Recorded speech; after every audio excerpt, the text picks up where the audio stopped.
Sapo ka përfunduar Kupa e Shqipërisë në boks dhe Vllaznia është patur fituese e kupës dhe me ndeshje shumë cilësore. Presidenti i Federatës Shqiptare të Boksit, Florian Kalivoku. Përshëndetje, njëherë dua t'ju uroj për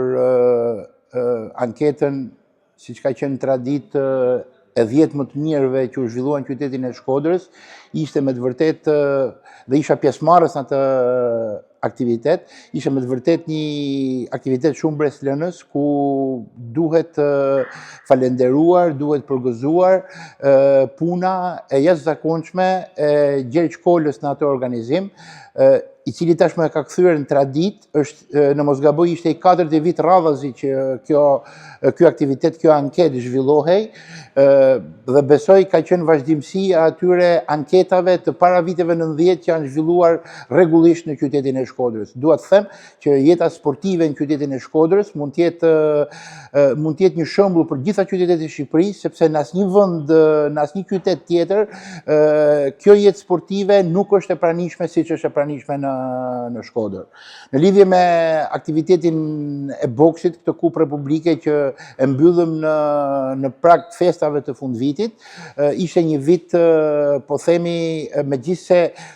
kemi pasur një grant, një financim nga më të dobtit këtë vit, nga më të ullët që kemi pas në herë si Federat Boksit, arritëm të mbyllim me sukses të gjitha aktivitetet e vitit 2025, të marrim pjesë në të gjitha aktivitetet ndërkombëtare, në bashkëpunim federata, bile në shumë raste edhe me pagesa individuale nga sportistët shqiptarë, të cilët arritën rezultate impresionuese në aktivitetet ndërkombëtare. Mund të përmend këtu 2 medalje që arritëm të marrim të vit,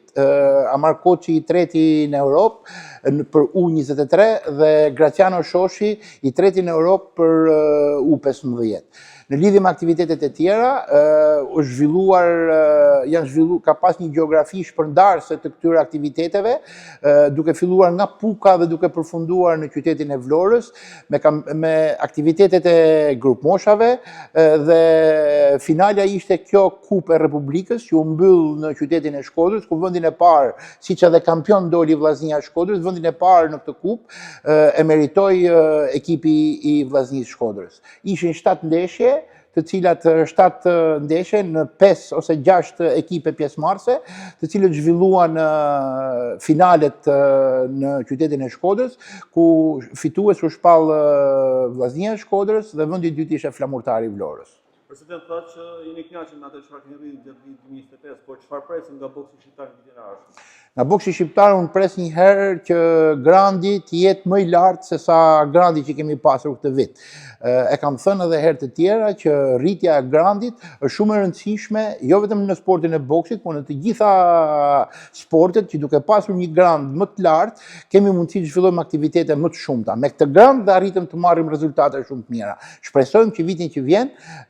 kemi disa bokserë të jashtëzakonshëm shumë të mirë, shpresojmë që vitin që vjen të vazhdojmë traditën e vit mbas viti që kemi pas gjithë këto vite, duke marrë medalje në arenën botërore. Ka një sinjal pozitiv edhe me boksin profesionist që Federata Shqiptare e Boksit po bashkëpunon edhe me këtë kategori. Mund të them që boksi profesionist në Shqipëri, sidomos këto vitet e fundit,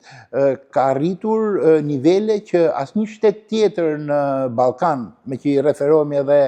rajonit ku ne bëjmë pjesë, nuk ka pasur këtë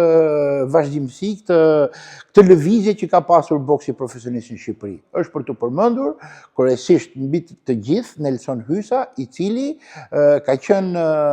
lokomotiv ose tërheqës i boksit profesionist, duke zhvilluar aktivitete pafund edhe në arenat ndërkombëtare, edhe në Shqipëri. Shpresojmë që viti që vjen të vazhdoj me të njëjtin ritëm, sepse boksi profesionist është në rrugë të mbarë.